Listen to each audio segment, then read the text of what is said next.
Aquí vamos a despejar todas las dudas con la doctora, nuestra invitada, neuróloga Marcela Alvarado, a quien le damos la bienvenida. ¿Cómo está? Buenas tardes, gracias por venir. Gracias, muy buenos días, gracias. Bueno, en primer lugar empecemos señalando qué es exactamente el mal de Parkinson. La enfermedad de Parkinson en realidad es una enfermedad neurodegenerativa.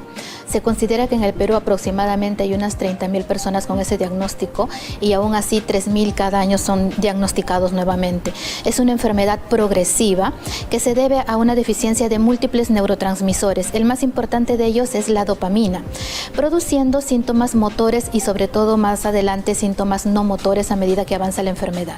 Esta es una enfermedad que se presenta casi en personas adultas. ¿A partir de qué momento? ¿O puede presentarse en jóvenes también?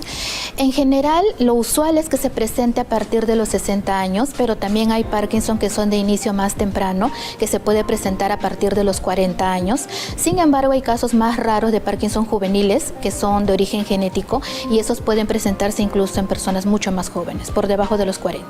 Esta es una enfermedad, usted lo acaba de decir, que avanza de manera degenerativa, es decir, no puede uno retroceder, pero puede ser este camino mucho más rápido en unos que en otros, es decir, puedo presentar síntomas severos después de muchos años de haber presentado la primera señal, o generalmente en todos es un avance muy rápido. En realidad hay tipos de Parkinson, dependiendo de cómo hagamos el diagnóstico en los pacientes, podemos nosotros pronosticar cómo va a ir el avance de la enfermedad. Si el paciente es diagnosticado en un momento, inmediatamente se le debe de iniciar el tratamiento, no solamente farmacológico, sino también un tratamiento multidisciplinario.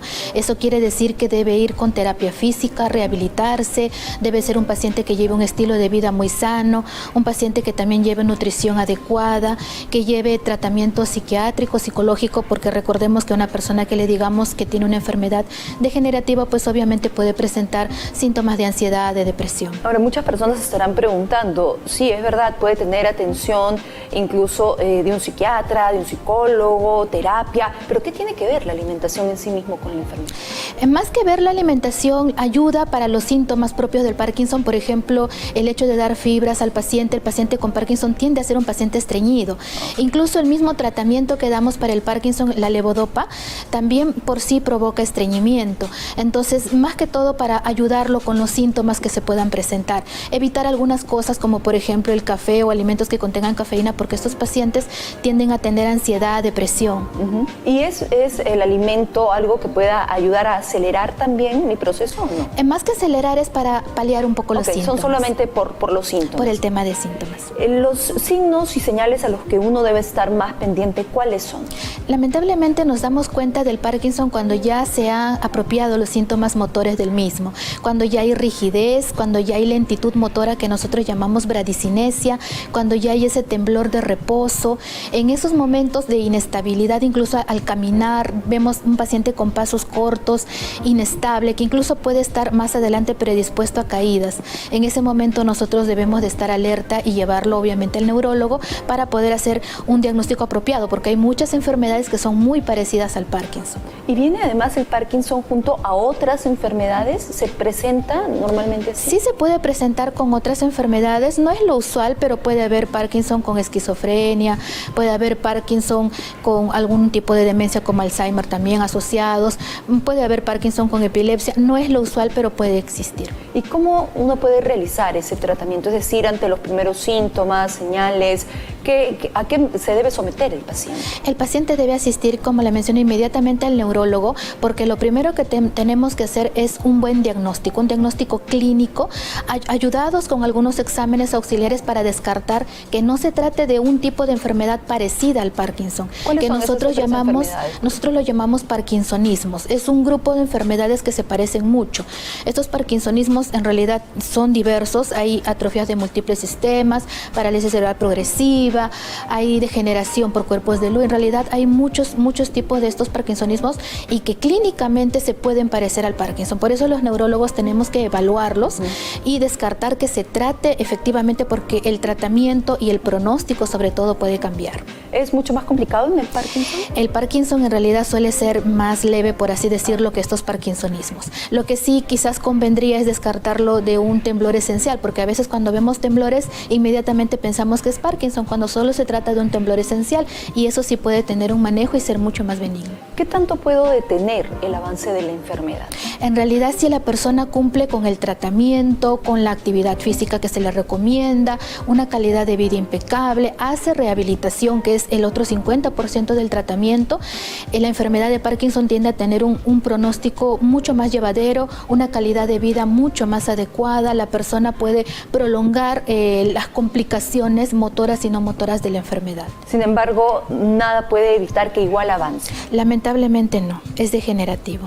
En ese sentido, ¿hay algo que lo pueda evitar? De repente, si tengo un padre, un abuelo, tíos que sufran de Parkinson, ¿es muy probable que yo también? No todos son genéticos. La prevalencia de un Parkinson genético es mínima. Realmente son esporádicos, son idiopáticos. No se sabe la causa de la enfermedad del Parkinson, y al no conocer la causa de la enfermedad de Parkinson, pues eso evita que podamos prevenirla de alguna manera. Decir al paciente o a las personas: no hagan esto, no coman aquello, no se expongan a tal cosa, porque aún no conocemos la causa de la enfermedad de Parkinson. Mucho se dice acerca de algunos ejercicios, crucigramas que nos mantengan alertas. ¿Tiene eso que ver también con el Parkinson? Hay tipos de Parkinson que sí, en sus etapas más avanzadas, llegan a presentar bien deterioro cognitivo o bien demencias. Entonces, para evitar llegar a eso, definitivamente, tal como se hace una actividad física y terapia de rehabilitación motora, también es adecuado hacer una terapia psicológica, neuropsicológica apropiada. Antes de presentar estos síntomas de la enfermedad, yo podría realizarme, así como uno se hace un chequeo anual de prevención de cáncer, ¿no? De diferentes situaciones, revisión del estómago. ¿Se puede hacer una revisión neurológica? Sí, en realidad muchos pacientes hacen sus controles neurológicos, algunos pacientes que tienen algunos factores de riesgo, a veces tienen familiares, si bien es cierto no siempre es genético, pero que han tenido algunos factores de riesgo o no también, algunos sí prefieren hacerlo y se les realiza, no solo por Parkinson, sino por diversas enfermedades neurológicas. ¿Cuáles son esos factores de riesgo a lo que usted ha? En realidad los factores de riesgo podrían ser, aunque en menor medida, la parte genética, podría ser, también se considera en algunos casos el beber agua de pozo, por ejemplo, los pacientes que pertenecen más a un área campestre, rural, más que el área urbana, el mismo hecho también, aunque no hay mucha diferencia entre varón y mujer, pero de todas maneras se considera que también influye un poco el hecho de ser varón, es discretamente más usual que en las mujeres, principalmente eso, y el grado de instrucción también en cierta medida, aunque no se ha comprobado ninguno de ellos, pero se puede considerar como factores de riesgo probables. Muy bien, doctora. Entonces, ante los primeros síntomas, señales, lo mejor es asistir y descartar realmente que se tenga la enfermedad y seguir el tratamiento. Ante el más mínimo factor de riesgo, acudir para hacer el diagnóstico diferencial. Muy bien, doctora. Muchas gracias por haber estado con nosotros esta tarde. Hasta aquí nuestro consultorio médico.